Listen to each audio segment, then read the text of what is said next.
on behalf of IFAD, I would like to sincerely thank AFA, Asian Farmers Association, ILC, International Land Coalition, IRNO, the People's Campaign for Agrarian Reform Network, and the ACI, the Stockholm Environment Institute for co-organizing, inviting us, and managing this important virtual regional forum on sustaining family farming in Asia through inclusive farmer-driven approaches. As already mentioned during the opening session and during all this forum, no need today to remind strategic importance to support the family farming models if we as a global community would like to ensure sustainable food production, especially at national level. And we have seen that, the importance of that with this COVID-19 pandemic situation, but also to ensure and fulfill balanced environmental and social and cultural traditional family farm functions.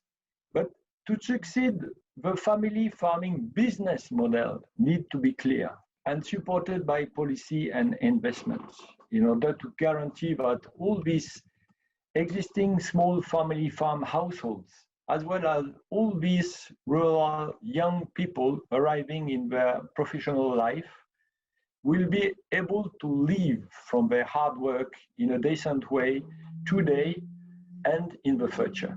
So thanks again for all of you for the rich debate and passionate exchanges during that topic during this forum. A few remarks after these 2 days. First, on the need of evidence-based policy that needs to be developed at national and regional level.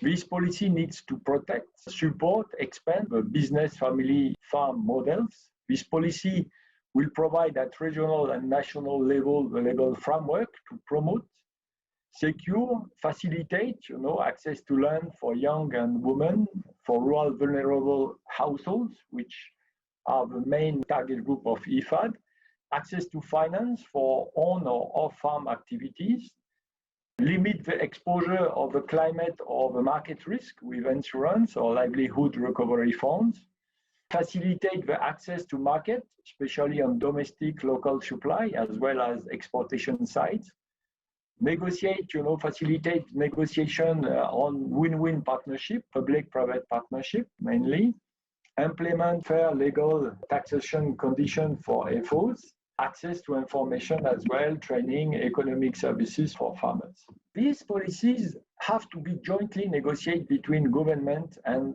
the partners, FO, civil society, donors, and agreed under a national framework to be financed and implemented. So let us work gently, hands in hands, country by country, through the UN Decade Family Farm National Action Plan.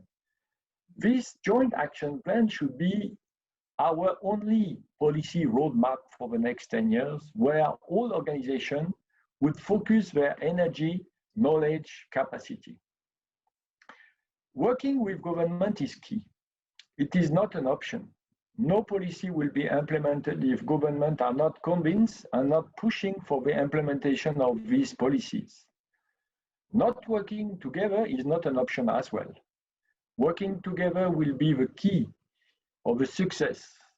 Once the policy will be adopted, the investment at national with external support will be facilitated. IFAD will help bridge and connect FOs and government through involvement in IFAD-supported country projects. We have already some examples in Philippines with Rapids, in Mongolia with PMPMD, in Pakistan with ATGB, in Sri Lanka. We are counting on you to develop more and more collaboration. IFAD will support you on all that topic and for the development of the UNDFF National Action Plan. As you know, IFAD is fully committed and ensure jointly with FAO, the Secretariat of the UNDFF International Steering Committee. Under the ASEAN Pacific Farmer Program, the regional program of IFAD, IFAD is also supporting farmers' organizations in all Asia and Pacific region, from the ASEAN, SAARC, Pacific countries, but also Central Asia countries. So again, I would encourage us to work together.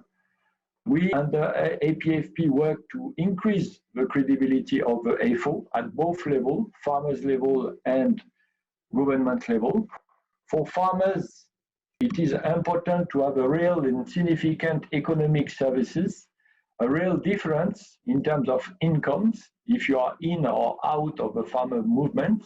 So business plan, public-private partnership, co-financing with IFAD funded project, partnership with other institutions are initiated in countries like Mongolia or Laos or other countries. Let's continue to the work together. For government, real effort are also needed, representing a critical mass of small farmers with identified voice, representing clear and economic policy, investment, expectation or request. So all together, we will be stronger and more legitimate to advocate, convince the government if we want the policy to be adopted.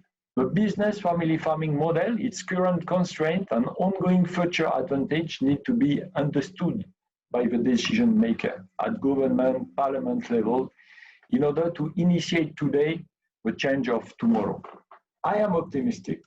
I think the debate will reach, and when we know what we want, we have the first element to succeed. Again, let us join our effort and finalize as soon as possible all this national UN Decade Family Farm Action Plan, and let us meet again once done for the financing and implementation. Thanks again for your attention, and congratulations to the organizer and to the participants for all the rich debate. Thank you very much. Ang pamilyang magsasaka.